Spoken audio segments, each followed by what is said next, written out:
comes the new hero. Are you ready to the rumble? 너의 말이 그냥 나는 웃긴다. 너의 말이 그냥 나는 웃긴다. 너의 말이 그냥 나는 웃긴다. 그냥 나는 웃긴다. Hello guys, Twilight Chrono here with episode 3 of the All Review. In this episode, I will be reviewing Need for Speed Hot Pursuit, Air Gear Break on the Sky, and Heroes of Newerth. I will apologize in advance for the lack of in-game sound effects for Need for Speed. The audio screwed up and I was forced to improvise with placement music. Ever since I saw the commercials and teaser trailers for Hot Pursuit, I can honestly say I was very excited. I was an avid player and fan of the original, and thus I had to pick this title up. Upon entering the main menu for Hot Pursuit, you see a bunch of options, but one I would like to point out in general is the autolog. This has got to be one of the most original ideas I have seen for a game in a long time. It keeps track of your campaign and online progress, and lets other users see what you have been up to, in which they can also issue challenges if they see you as a threat to their leaderboard status. Competition is stiff, I must say, but I see this feature utilized best for the PlayStation Network. It just works better on that console for some reason. This is, of course, the 360 version I am currently evaluating. The racing is top-notch in this game. Whether you play as a cop or a racer, each roles are surprisingly challenging, though sometimes you are required to utilize all of the shortcuts in some events to achieve gold rank, which sometimes requires you to play the same race over and over, which can get somewhat repetitive. The AI is actually pretty damn smart compared to most racing games I've played, and the CPUs don't seem to run on rails like they do in previous racing games. They seem to have their own way of doing things. It's never the same. Though a lot of the time, once you get to the harder difficulty spots or modes, the AI can be really unforgiving, leading to a moderate amount of frustration. Have a cushion up against your wall, people. You might throw your controller from time to time. Upon picking a car, no matter the car, an announcer graces you with a very detailed description of the car upon picking which one you're going to use, which I thought was rather cool. Although the free roam mode, while fun, offers no incentive to keep going back to it. There are, and I repeat, there are no cops that will pursue you in free roam, which I thought was the meat and core of all the NFS free roam type games. Come on, Criterion! What the hell were you thinking? This game is really solid, and in my book, far surpasses Most Wanted. I give this a 9.0 out of 10.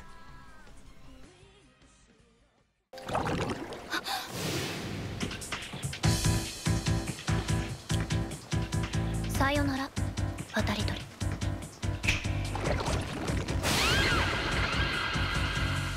The action, the air treks, the babes, and of course the fan service. Air Gear is back. However, I would like to express my disappointment at this being just an OAV. It really just irritates the hell out of me. On the other hand, I must also express how badass this OAV is.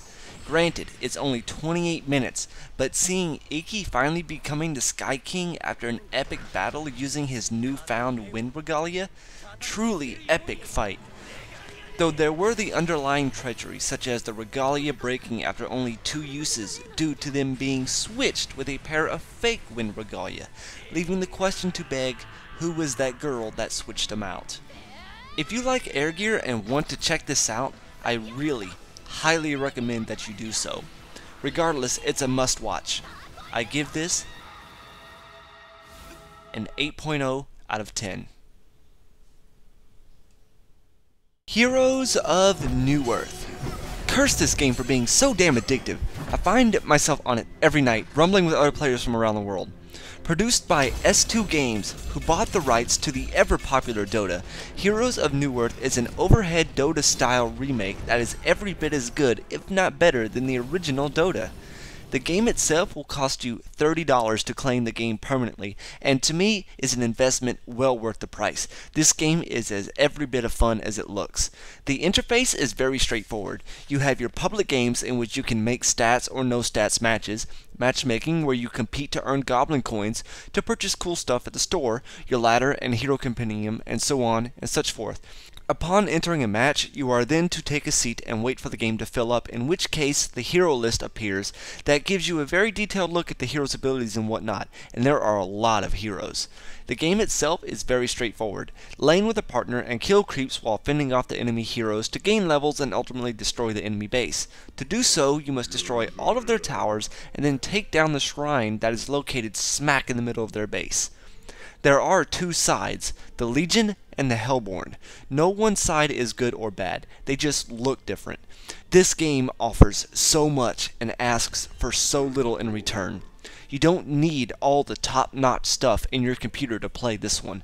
You can play on the max graphics setting on just about any rig, which is so wonderful.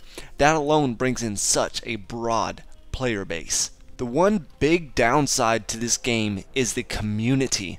Holy crap! If there was ever a place for all the nerd ragers and no-lifers who take games way too seriously to gather, this game would be it. You could be winning and your team will start spouting off stuff to peeve the other team off even further. Adding to the fire, the other team retorts back, thus turning what seemed to be a decent match into a bare-knuckle brawl of what I like to call, "You mad, bro?"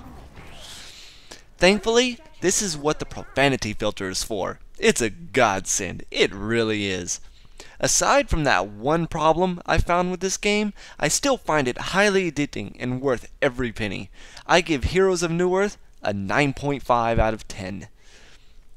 I hope you enjoyed this week's episode of The All Review. If you liked the review, please post your comment about what you thought of this week's episode.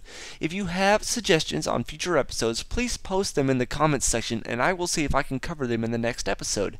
If you wish to know about future episodes, please subscribe so you can know when the next one comes out.